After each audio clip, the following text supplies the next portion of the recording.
Del,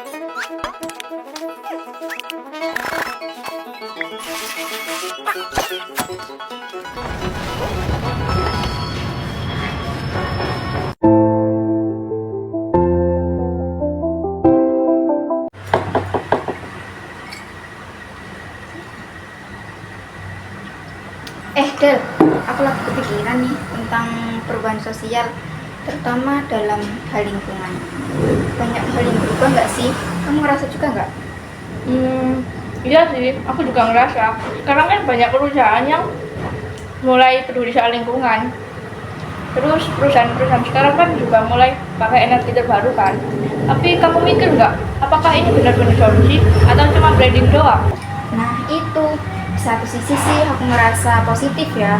Mungkin kayak buat ningkatin kesadaran sustainability.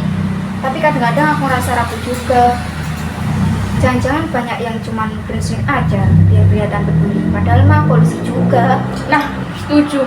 Apalagi kamu lihat pabrik-pabrik besar di negara berkembang. Mereka nggak diawasi ketat soal lingkungan. Gimana menurut kamu? Apa industri ini beneran berubah atau cuma sedikit yang peduli soal lingkungan? Bener sih, kadang kayak ada standar ganda gitu. Di negara-negara maju udah ketat banget soal regulasi lingkungan. Tapi di negara berkembang kayak seolah-olah masih bisa dilonggarin gitu. Kamu lihat deh, meski ada energi terbarukan, kita masih banyak ketergantungan sama bahan bakar fosil. Jadi ya perubahan lingkungan itu masih jauh banget. Iya sih, aku juga sering mikir nggak cuma soal lingkungan, tapi aku juga merhatiin tentang kesenjangan sosial ekonomi makin jelas di industri. Di satu sisi teknologi dan otomatisasi membuat pekerjaan orang lain hilang.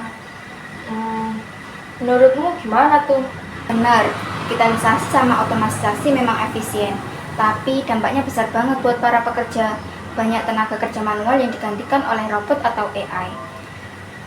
Dan yang paling kena dampaknya tuh biasanya orang-orang kelas bawah, jadi ketimpangan dia makin terasa. Dan kamu tahu nggak yang paling ironis itu apa? Perusahaan-perusahaan besar malah makin kaya, sementara orang-orang yang kehilangan pekerjaan, terutama sektor manufaktur, malah makin terpuruk. Jadinya kesenjangan ekonomi ya semakin lebar. Iya sih, itu ironi besar dalam perusahaan industri modern. Kamu lihat aja CEO teknologi yang punya harta triliunan, tapi buru-buru mereka struggling buat hidup layak. Solusinya apa ya? Pendidikan aja nggak cukup, soalnya kan nggak semua orang bisa langsung beralih ke sektor teknologi atau keterampilan tinggi. Setuju, apalagi kalau pendidikan nggak diimbangi dengan redistribusi kesejahteraan. Kayaknya pemerintah juga harus aktif untuk memastikan regulasi ketat supaya kesenjangan ini nggak semakin lebar.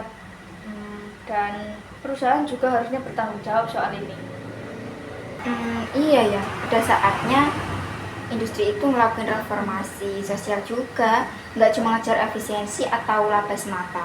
Kalau enggak, gap sosial bakal terus melebar dan dampak sosialnya bisa parah. Benar banget, kita harus punya keseimbangan antara inovasi industri dan keadilan sosial. Perubahan industri harus melihat dari berbagai aspek, termasuk dampaknya buat lingkungan dan masyarakat kelas bawah. Setuju, kalau cuma mikirin profit tapi ngelupain yang lain, kita bakal terus-terusan balik lagi ke masalah yang sama.